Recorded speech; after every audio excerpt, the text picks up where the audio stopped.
दुनिया में तेरा नाम सुना मन, तीनों का हितकारी है। नंदू को आदरस दिया तन, कलयुग का अवतारी है।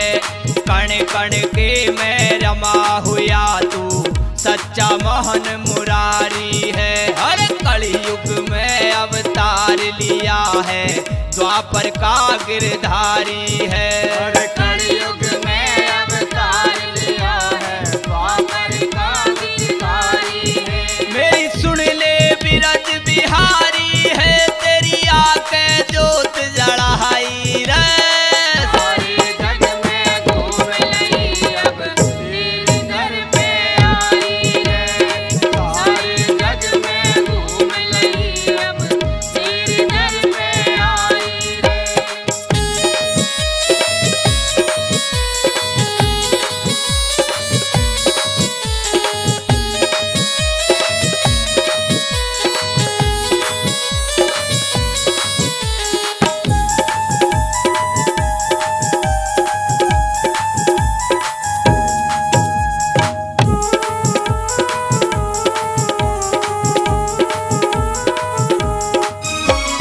हस्तिनापुर में द्रौपदी का तन, जाके चीर बढ़ाया था।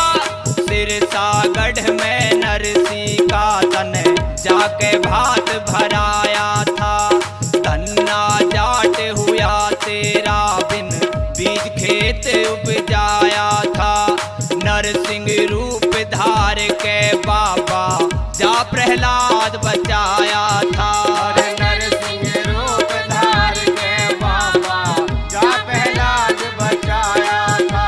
अरे सुन के सबकी आया था,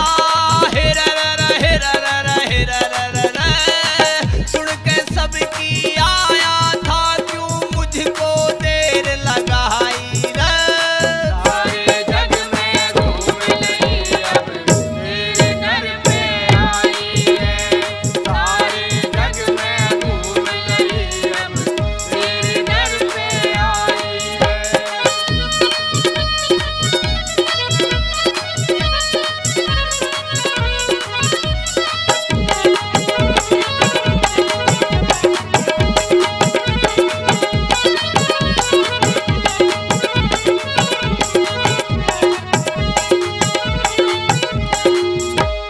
मित्र सुदामा तेरा प्यारा, कर दिए वारे न्यारे। कंस अजामिल जैसे पापी, तूने है भव से तारे। तेरी शरण में जो भी आवे, हो जाते तुझको प्यारे। अरे अब तो मोहन बाबा आके, मेट दे संकट मारे। अरे अब तो मोहन बाबा आके, मेट दे संकट सारे। हर भगत करोड़ों तूने तारे, में भरती फिरूं तवाई रे। सारे जग में घूम लई अब तेरे दर पे आई रे। सारे जग में घूम लई अब तेरे दर पे आई रे।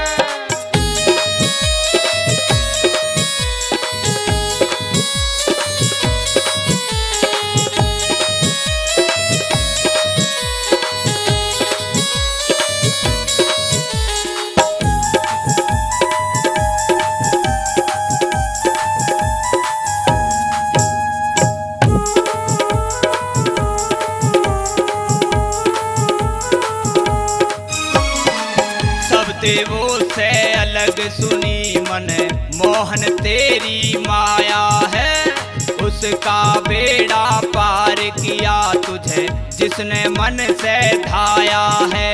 अशोकानंद हुआ तेरा पुजारी, दुनिया में यश पाया है। अरे पीर गुरु से शिक्षा पापल, राज ने नाम कमाया है। हर पीर गुरु से शिक्षा पावल, राज ने नाम कमाया है।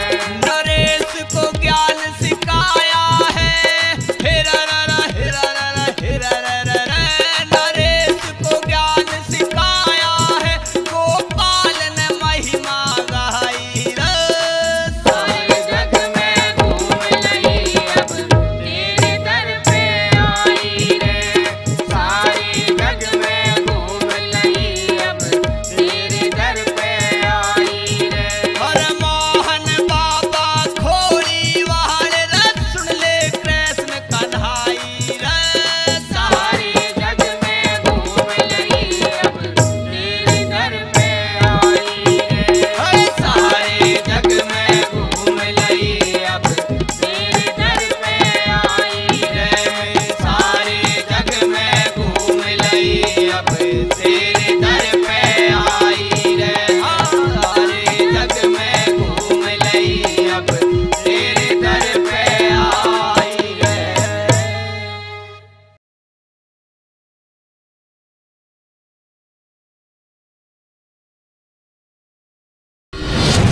Sonotech cassettes.